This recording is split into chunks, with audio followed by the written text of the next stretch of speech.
യേശു തമ്പുരാനെ,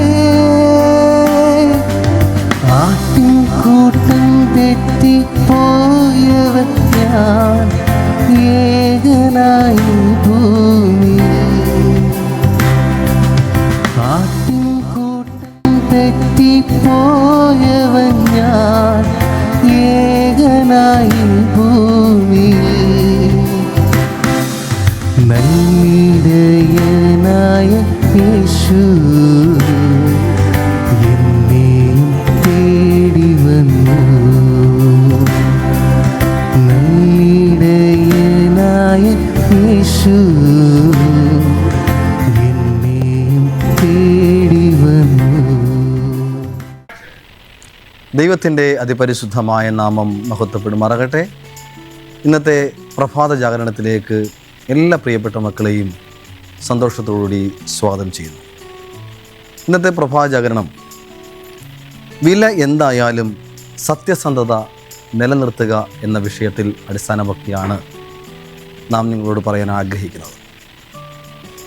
കർത്താവിൽ പ്രിയ ദൈവമക്കളെ, വില എന്തായാലും സത്യസന്ധത നിലനിർത്തുക. എബ്രായർക്ക് ലേഖനം 13 അധ്യായം അതിൻ്റെ 7-ാമത്തെ വാക്യം ഇപ്രകാരം കാണുന്നു: നിങ്ങളോട് ദൈവവചനം പ്രസംഗിച്ചു നിങ്ങളെ നടത്തിയവരെ ഓർത്തുകൊള്ളുവിൻ, അവരുടെ ജീവാവസാനം ഓർത്ത് അവരുടെ വിശ്വാസം അനുകരിപ്പിൻ. ഈ ലോകത്തിലായിരിക്കുമ്പോൾ സത്യസന്ധരായിരിക്കുക എന്നത് നമ്മെ സംബന്ധിച്ച് വലിയ വെല്ലുവിളി നിറഞ്ഞ. ഒരുപക്ഷെ ലോകം നമ്മെ മാനിക്കുകയില്ല. അധികാരസ്ഥാനത്തിരിക്കുമ്പോൾ അതിന് യോഗ്യന്മാരല്ല എന്ന് ഒരുപക്ഷെ ആളുകൾ നമ്മെക്കുറിച്ച് പറഞ്ഞിരിക്കാം.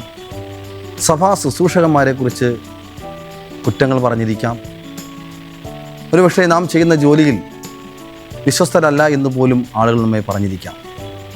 പക്ഷേ എങ്കിൽ പോലും ദൈവത്തിൻ്റെ സന്നിധിയിൽ നാം നേരോടുകൂടിയും വിശ്വസ്തമായി നിലനിന്നാൽ ലോകത്തിലെ ബഹുഭൂരിപക്ഷം ആളുകളും നമ്മെ വിലമതിക്കുക ഇല്ല എന്നതാണ് വാസ്തവമായ കാര്യം.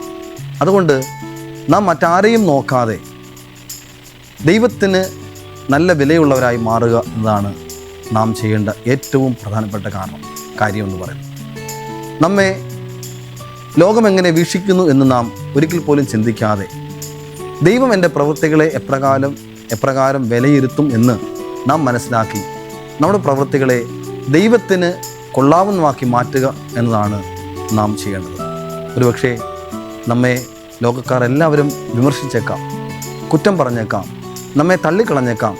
നമ്മുടെ പ്രവൃത്തികളെക്കുറിച്ച് അവർ മറ്റുള്ള സ്ഥലങ്ങളിൽ പോയി മോശമായി പറഞ്ഞിരിക്കാം. അതൊന്നും നമ്മെ കാര്യമായി ബാധിക്കേണ്ടതില്ല. ദൈവമാണ് നമ്മുടെ പ്രവൃത്തികളെ വിലയിരുത്തുന്നത്, ദൈവമാണ് നമ്മുടെ പ്രവൃത്തികളെ മാനിക്കുന്നത്. അതുകൊണ്ട് ദൈവത്തിന് വേണ്ടി മാത്രം ജീവിക്കുക, അപ്രകാരം നാം ദൈവസന്നിധിയിൽ വിലയുള്ളവരായി മാറുക എന്നതാണ്. കർത്താവ് യേശുക്രിസ്തു ഈ ഭൂമിയിലായിരിക്കുമ്പോൾ യേശുക്രിസ്തുവിൻ്റെ പ്രവർത്തന സമയത്ത് ഒരു ബഹുഭൂരിപക്ഷം ആളുകളും യേശുക്രിസ്തുവിനെ ഇഷ്ടപ്പെട്ടിരുന്നില്ല എന്ന കാര്യം നാം വചനം പഠിക്കുമ്പോൾ മനസ്സിലാക്കാൻ സാധിക്കും. യേശു മരിച്ച് ഉയർത്തെഴുന്നേറ്റ് തൻ്റെ ശിഷ്യന്മാർ അതിനെ മനസ്സിലാക്കി പ്രസംഗിച്ച് തുടങ്ങുമ്പോഴാണ് ലോകം യേശുവിൻ്റെ സ്വഭാവത്തെ വാഴ്ത്തി തുടങ്ങിയത്. യേശുവിൻ്റെ ജീവകാലത്ത് ഒരു ചെറിയ വിഭാഗം മാത്രമാണ് യേശുവിൻ്റെ സ്വഭാവത്തെ മനസ്സിലാക്കുകയും യേശുവിനെ അംഗീകരിക്കുകയും ചെയ്തത്. ആ യഹൂദ ജനതയിൽ ഒരു സിംഹഭാഗം ജനങ്ങളും യേശുവിനെ അംഗീകരിച്ചിരുന്നില്ല എന്ന് നാം കാണാൻ സാധിക്കുന്നു. ഇപ്രകാരം നമുക്കും ദൈവസന്നിധിയിൽ വിലയുള്ളവരായി മാറുവാനൊക്കെ നാം ദൈവം നമ്മെ സഹായിക്കുമാറാകട്ടെ. പ്രാർത്ഥനയോടെ നിർത്തുന്നു. ദൈവം എല്ലാവരും അനുഗ്രഹിക്കുമാറാകട്ടെ. ആമേൻ. നമുക്കൊരു വാക്ക് പ്രാർത്ഥിക്കാം.